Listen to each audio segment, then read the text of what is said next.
అనగనగా ఒక ఊరిలో కొన్ని కోళ్ళు కలిసిమెలిసి తిరుగుతూ సంతోషంగా జీవిస్తూ ఉంటాయి. అలా కోళ్ళు అన్నీ ప్రతిరోజు ఉదయాన్నే పక్కనే ఉన్న పొలంలోకి వెళ్ళి గింజలను తిని మళ్ళీ తిరిగి సాయంత్రానికి కోళ్ళగుడికి చేరుకునేవి. అలానే ఒకరోజు కోళ్ళన్నీ కలిసి ఉదయాన్నే ఆహారం తింటకు పొలానికి వెళ్తాయి. పొలంలో కోళ్ళు అటు ఇటు తిరుగుతూ గింజలను తింటూ ఉన్న సమయంలో ఒక కోడి మాత్రం గింజలను తింటూ అలా పొలం గట్టు వైపు వెళ్తుంది. ఆ పొలం గట్టున చెట్ల మధ్య ఉన్న ఒక పాము కోడిని కాటు వేస్తుంది. ఆ కోడి కాటు వేసిన వెంటనే పరిగెత్తుకుంటూ వచ్చి మిగిలిన కోళ్ళకు చెబుతుంది. కానీ అవి దానిని పట్టించుకోకుండా అక్కడి నుండి తిరిగి తమ కోళ్ళ గుడ్డుకి చేరుకుంటాయి. పాము కాటుకి గురి అయిన కోడి విషం ఎక్కి కోళ్ళ గుడ్డిలో చాలా బాధపడుతూ ఉంటుంది. మిగిలిన కోళ్ళు మాత్రం పాము కాటుకి గురి అయిన కోడికి సహాయం చేయకపోగా దానికి ఎక్కిన విషం వల్ల మాకు ఏం జరుగుతుందో అని ఏవి కూడా ఆ కోడి దగ్గరకు కూడా వెళ్లకుండా దానిని బహిష్కరిస్తాయి. అప్పుడు ఆ కోడి పాము కాటు వల్ల కలిగే నొప్పి బాధ కంటే నా వాళ్ళు నాకు సహాయం చేయడం లేదని ఏడుస్తూ అక్కడి నుండి మిగిలిన వాటికి దూరంగా వెళ్ళిపోతుంది.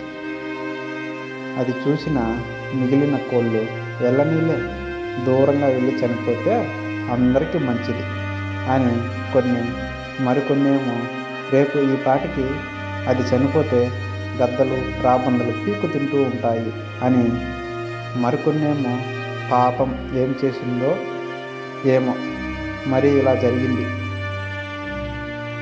అని అంటూ గుసగుసలాడుకుంటూ ఉంటాయి.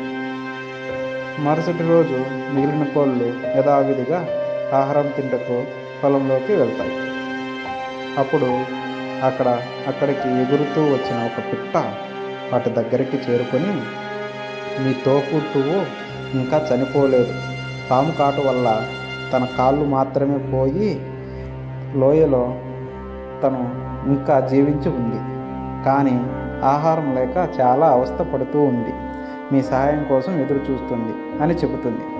అప్పుడు అక్కడ ఉన్న కోళ్ళు,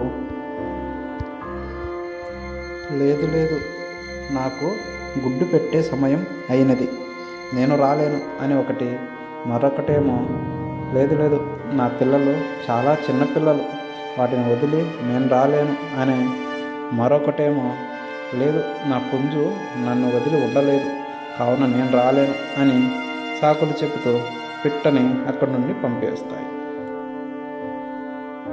ఇంకా 4 రోజులకి పిట్ట తిరిగి వచ్చి, మీ తోబుట్టువు చనిపోయింది, పూడ్చిపెట్టుటకు కూడా ఎవరూ లేరు అని చెబుతుంది. ఆ మాట విన్న కోళ్ళల్లో ఎంతో నిశ్శబ్దం. అయ్యో ఎంత ఘోరం జరిగిందో, మనలో ఒకరు చనిపోయారు, మనమందరం చివరి చూపుగా వెళ్ళాలి అని అన్నీ కలిసి ఏడుస్తూ లోయ వైపు వెళ్తాయి. కానీ అక్కడ కోడి లేదు. ఒక కాగితం పైన ఇలా రాసి ఉంటుంది, జీవితం అంటే కష్టకాలంలో ఇల్లు దాటి 4 అడుగులు వేసి సహాయం చేయని వారు చనిపోయాక మాత్రం 100 మైళ్ళైనా వచ్చి తన సానుభూతిని వ్యక్తం చేయాలని అనుకుంటారు. అందుకే మీకు ఆ చివరి చూపు కూడా దక్కనివ్వకుండా చేస్తున్నాను అని ఉంటుంది. ఈ కథలో నీతి ఏమిటంటే, కుటుంబంలో ఉంటూ ఎదుటివారి బాధను కూడా పట్టించుకోకుండా తిరుగుతూ ఉంటాం. చివరి ఆఖరిలో వారు చనిపోయాక అయ్యో పాపం అంటే ఏం లాభం? Thank you so much.